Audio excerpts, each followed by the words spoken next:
Hi there, and welcome to Gender Speaker Live, my new weekly show on gender issues here on a Wednesday. This is the 1st in October.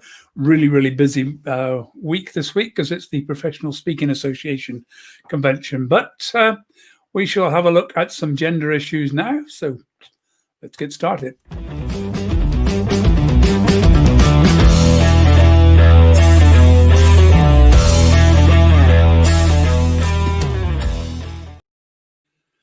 So I've been looking through the papers and looking through the online news feeds about transgender issues, and the anti-trans campaign just keeps on popping up all the way.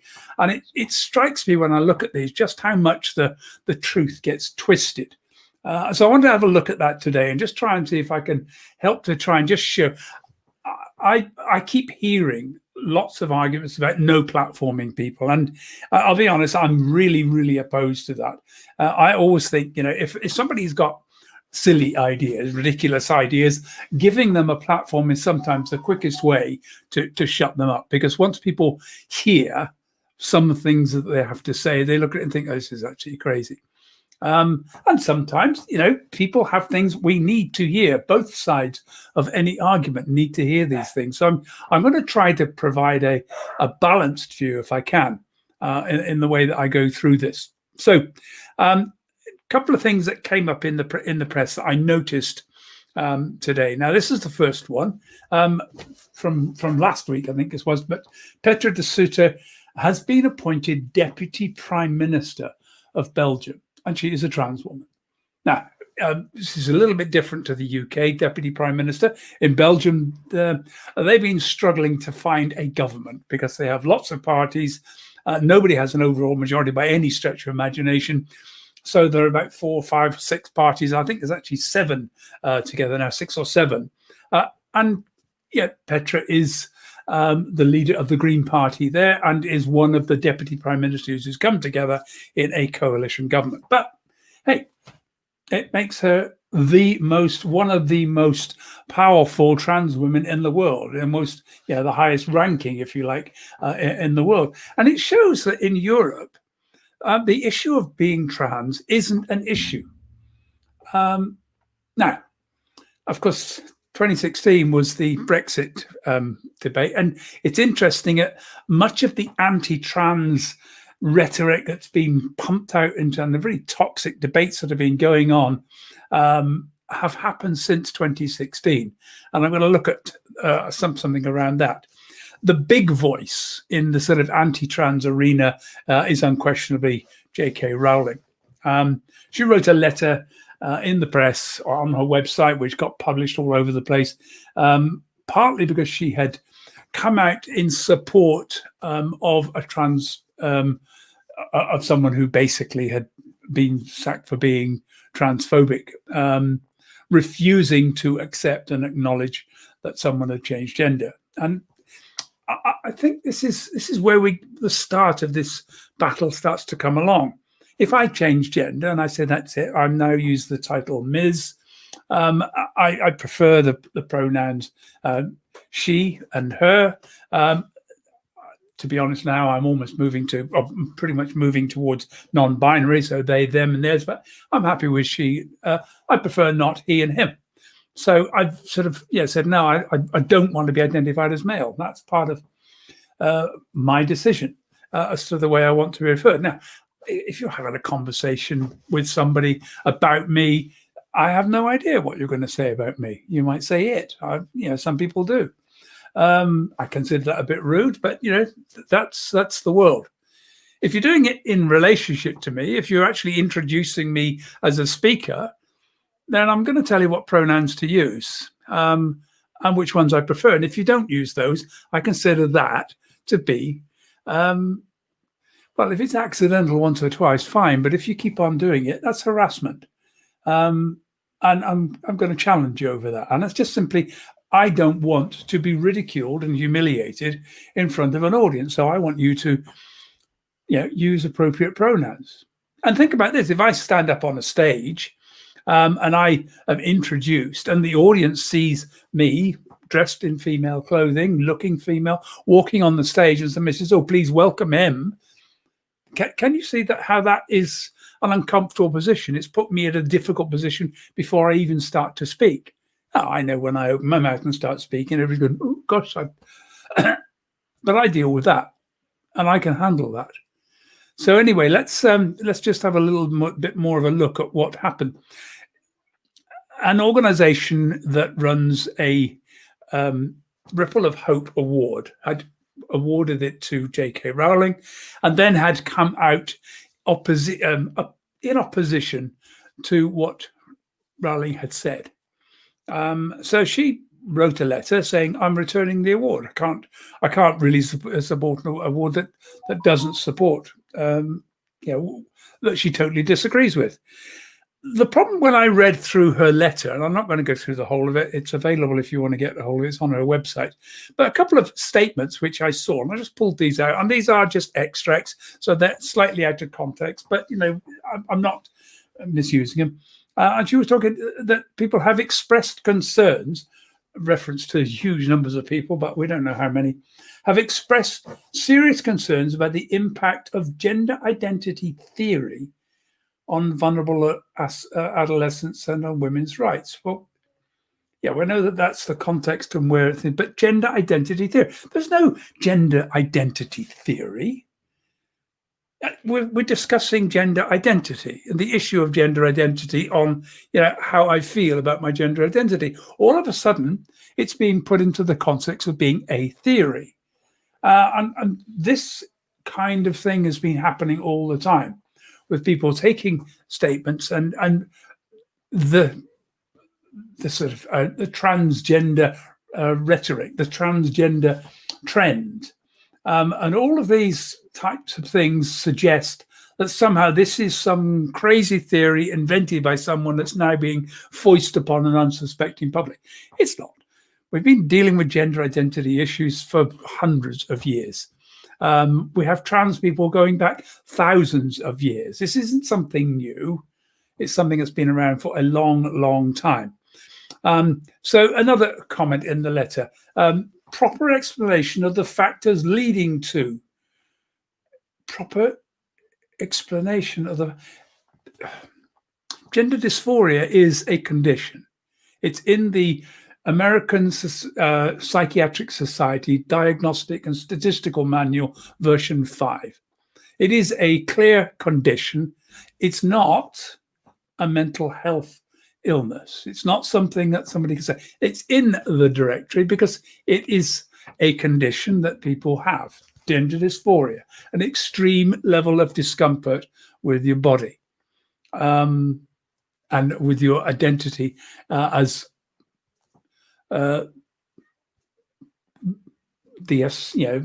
gender assigned at birth, sex assigned at birth. So this is another thing that starts to suggest that somehow this is something which is not being properly looked at, not being properly explored, well, I'm sorry, we have 100 years of documented study and research into gender dysphoria. It's only just been called gender dysphoria, but it was called gender identity disorder. It's been called transvestism, transex. All of these terms are there. It's a topic that's been studied considerably, as has homosexuality, as has lesbianism. So let's not try and do that one. Dismisses the question of whether psychological therapy might help to relieve or resolve gender dysphoria. When you read this and some of the rest of it, it's very, very clear what's being said there. This is a mental illness, and we're not considering the possibilities of treating it as a mental illness, and that somehow some kind of mental health therapy might help to cure people. What do we call that? It's called conversion therapy. And it's banned in this country. It's banned in America. The experiences of conversion therapy are pretty horrific. If you've ever seen Clockwork Orange, the film by Stanley Kubrick, which he actually banned from being shown because of the numbers of people who've actually tried to live it out, you'll see that the lead character in Clockwork Orange had to undergo conversion therapy, electroconvulsive therapy designed to turn his mind back to being a normal, natural citizen. Conversion therapy is used, and it can be quite extreme, using drugs, electroconvulsive therapy, constant reinforcement of another idea. It's all about brainwashing somebody into believing that they are not what they feel they are, that they're something else. And it's worked on the principle that somehow the mind has gone wrong, so what we've got to do is shift it, change it. And it's banned because it's really, really brutal, and it actually has huge, huge long-term side effects. There are people who believe they can cure homosexuality. And by the way, they're all involved in this anti-trans thing as well. Anything to do with the Clark Institute in Canada has something to do. Anything to do with Ray Blanchard and Michael Bailey, and these names keep on turning up in the anti-trans, in the books I'm reading that are anti-trans. I read this stuff. Need to understand what people are saying, and understand where they're getting it wrong. And it's always the same argument, every single one. Everybody's being schooled in the same arguments. But there are 500,000 trans people in this country, approximately. We don't know the exact truth because, well, actually, most of them keep it secret. Most of them you'll never know. Some will transition. They will actually undergo complete medical transition. Some will just transition by looking the other gender. And they will go into stealth. That is, that they will live their lives in their acquired gender, or they will just secretly be trans, but just make a decision that they can't do anything about it. And this happens to a lot. If you've got a male body and you're 6'6" and built like a tank, there is no way you're going to be able to pass easily as a woman. And so therefore, a lot of people just think, oh, well, I'll just cross-dress for fun. Just go out, on the weekends. They find a way to cope. It's a condition that a lot of people have. 500,000, we think, is the number. I can tell you, however, only 30,000 in this country have ever undergone any form of clinical therapy or medical treatment. Most people do not. And even the ones that have clinical therapy, for a large number of those, it's simply counseling. They don't have a lot of treatment. Not that many go through any form of medical treatment. And this is where we get some of the other things, because there's a lot of stuff about the huge increase in referrals to the Tavistock Clinic. Now, this is young people being referred. And this has become part of the center of this whole debate on the anti-trans movement, that a lot of these children grow up just to be normal lesbian and gay, which is okay. But it's not okay to be trans. Why have we got this obsession? There's an organization called the LGBT Alliance. And the LGBT Alliance is nothing to do with a friendly organization for lesbian, gay, and bisexual people. That isn't their focus. They're not supporting LGBT people. This is an alliance of LGBT people against trans. And that's a battle we've been seeing for the last 50 years. There are groups of people within the lesbian, gay, bisexual community who find trans people uncomfortable, don't like to be connected and associated with them. So let's keep it out. When I went to university, I went to the Student Union LGB conference. And I was surprised that it wasn't LGBT, because nearly everybody else was. Certainly at the university, at Hull University, we had an LGBT campaign. So when I went to the national campaign and found that it was just LGB, I challenged it. And immediately somebody threatened to evict me from the conference. And they wanted to evict me from the conference because they said, if I am trans, then if I prefer a relationship with a woman, then that's fine. But if I prefer a relationship with a man, then I'm heterosexual because I'm trans, and therefore not welcome at the LGB conference, because I have to actually want a same-sex relationship. I don't know. I got into a huge big battle. I said, no, I'm bisexual, we'll do with that. But being trans wasn't enough to allow me to be at the LGB conference, despite the fact I was representing the students in the LGBT campaign in Hull. I took exception to it. I started the political campaign, and 2 years later, got a vote at the conference to change it to the LGBT campaign. But I was quite shocked to find that this political battle against me, because there were groups of people who really did not like trans people and didn't want trans people actually to be much involved. They're in a minority, to be honest. So we look at the huge change in referrals to the Tavistock Clinic. Tavistock Clinic is the clinic that looks after young people, people under the age of 19 who are being referred for support and help. In fact, it might be 18, but I think they take them up to 19. And here's the problem. 2009, there were 77 referrals. By 2019, that had gone to 2,590. And you're right, that's a big, huge increase. So why would there such an increase? Well, the first reason for this increase was the fact that up until actually 2012, the clinical lead who ran the Tavistock Clinic was vehemently opposed to any form of treatment for young people other than basic counselling. Well, that wasn't really going to help. For a lot of them, they can get counselling locally. They can go to CAMS service. They can go to a whole bunch of different services. They didn't need to go all the way down to London, and London was the only place there was a clinic. There wasn't a clinic for young people in Leeds or in Exeter or Bristol or Nottingham or any, all the places where there were clinics for adults. There weren't clinics for children. You had to go to Leeds. Getting a referral wasn't that easy. So they got one a week, people going in there, a little bit more. If you look at the trajectory, this started to increase, and it started to increase more in 2012 when Polly Carmichael took over and changed the policy. Kids were being taken to America to get treatment because they couldn't get any treatment here. But when everything shifted and it all started to be getting proper help at the Tavistock Clinic, and they opened up a clinic in Leeds, and they opened up a clinic, satellite clinics elsewhere.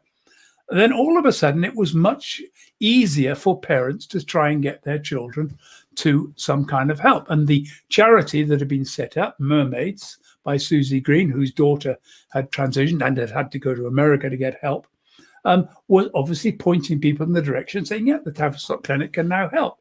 So all of a sudden, there was information going out there that there was proper help, that there was access to hormone blockers at puberty. All right, and there's a big argument about whether they're right or wrong. I'm not going to get into that one today. There is quite a lot of research, quite a lot of medical information, quite a lot of evidence about the use of hormone blockers, which allows children to develop and grow without developing secondary sexual characteristics, which can be so distressing that it can lead to self-harm, even suicide. Now, what's not so clear is why there's been a big shift in girls defining as trans men. And we've got a whole thing of lots of girls suddenly coming out, and is it a fad that's happening at school? The thing we don't realize is that when you look at 2,950, think, oh my God, that's an awful lot. That's through a year. So yeah, let's be clear, it's not quite so much. And it's out of a population in this country of 12 million children. So we are talking about a tiny, minuscule percentage. And it's quite likely that some of them are not trans. And when they get to the Tavistock Clinic, they are not going to be put on hormones straight away, despite what people are saying. There's a very rigorous process of assessment. And to be perfectly honest now, if you want to get to the Tavistock Clinic, it's going to take you 3 or 4 years even to get an appointment. It isn't something that's going to happen easily. Just as with the gender identity clinics, 5 years to start getting onto the care path.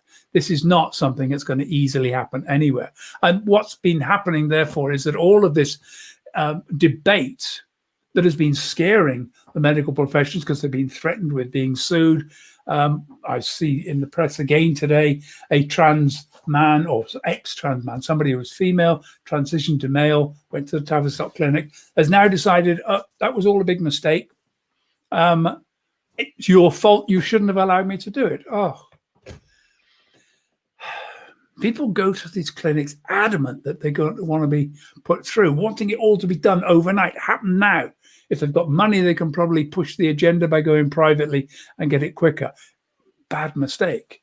I strongly agree. It should be at least 2 years of hard work to get through this process. You've got to know that this is what you really want to do. This is not a journey you can come back from. Okay, coming back is basically just as difficult as going to. You transition from medically from one gender to another, and then decide you made a mistake. You're going to have to transition back the same way. Nobody wants that to happen. The medical profession don't want it to happen. Trans people don't want it to happen. And the truth is, it doesn't happen very often.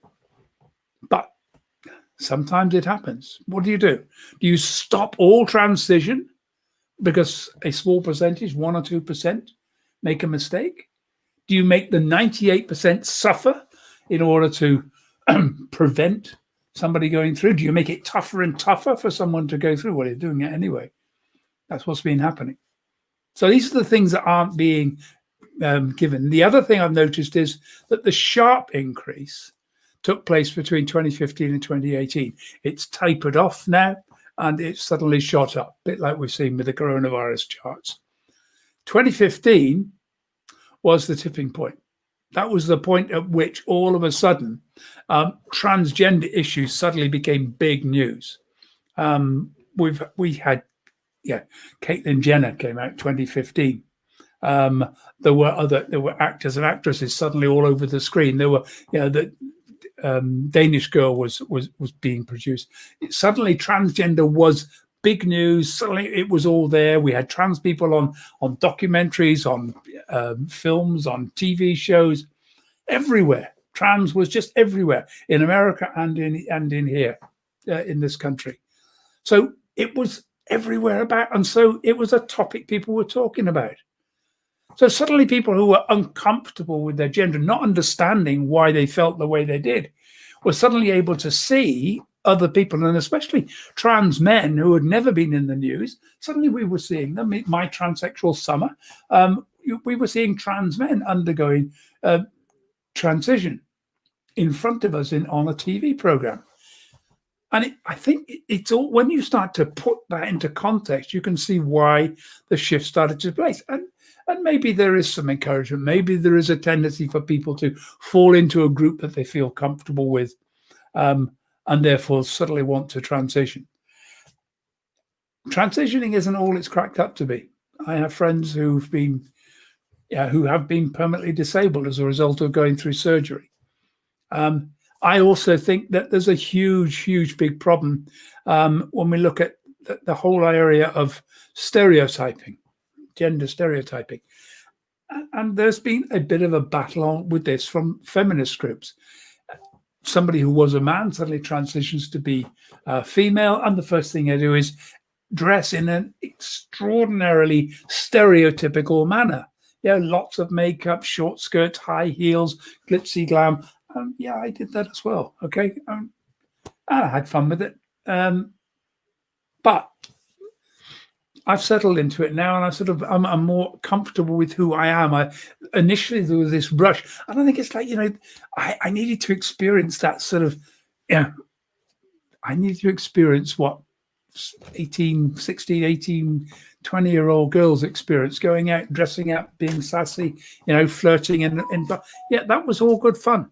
Found safe places to do it, where people didn't mind a 50-year-old dressed like an 18-year-old. But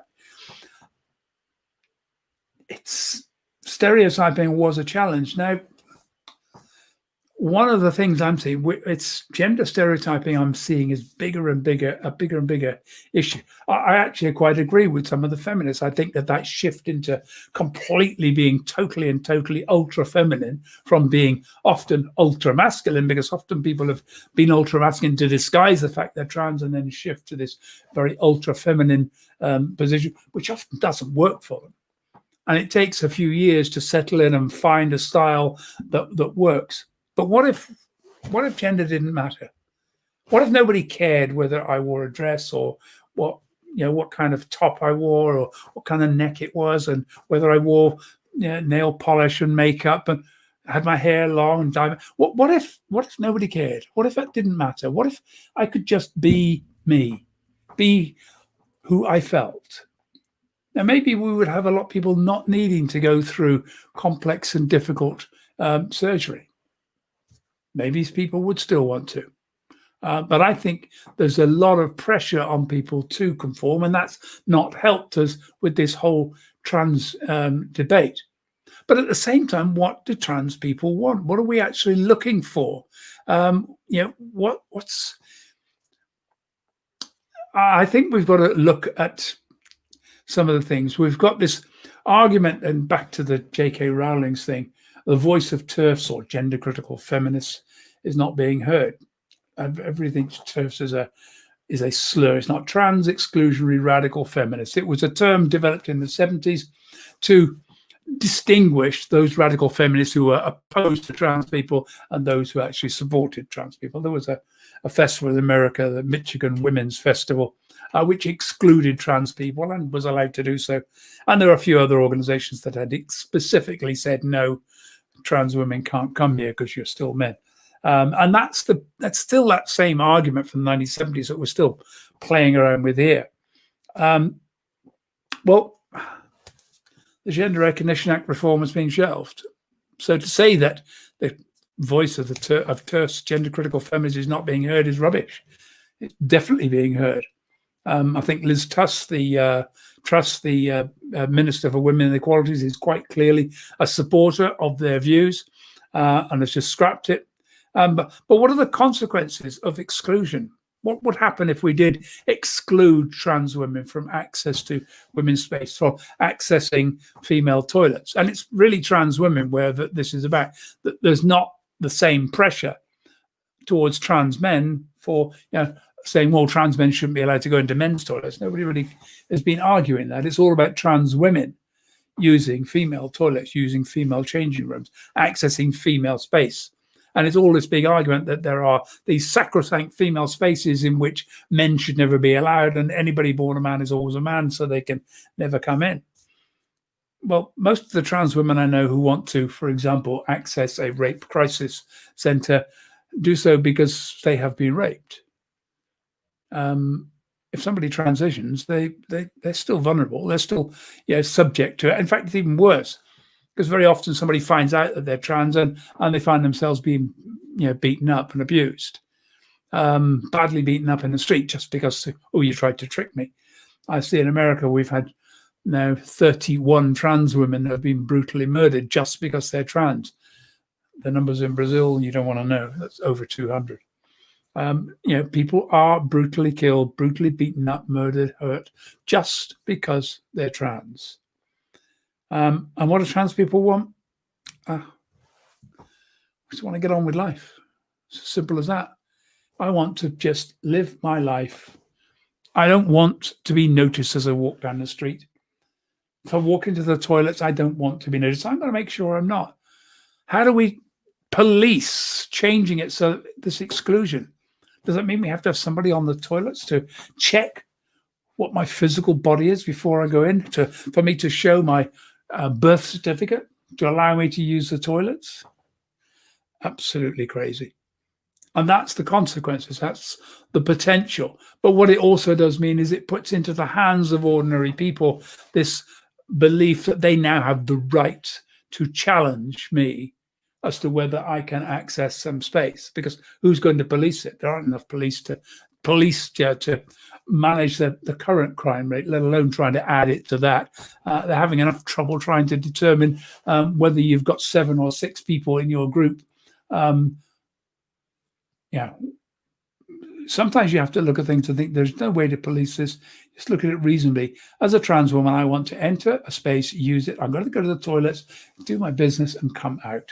If I need support and access that can come from what are primarily women's own spaces like rape crisis centres, I need to be able to access them so I can get the support.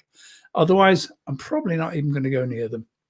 So there we are. A little bit of a rant today, but it just struck me when we can Basically, when we can see a trans woman elevated to the status of deputy prime minister of a country in a powerful position like that, and then I look back that and I find that Anthony Armstrong and Ben Miller have now backed and supported JK Rowling without really understanding the implications, and looking at the list of people that are supporting her letter. They're very far right, they're extremists, and they have a history of transphobic abuse on Twitter and Facebook and elsewhere.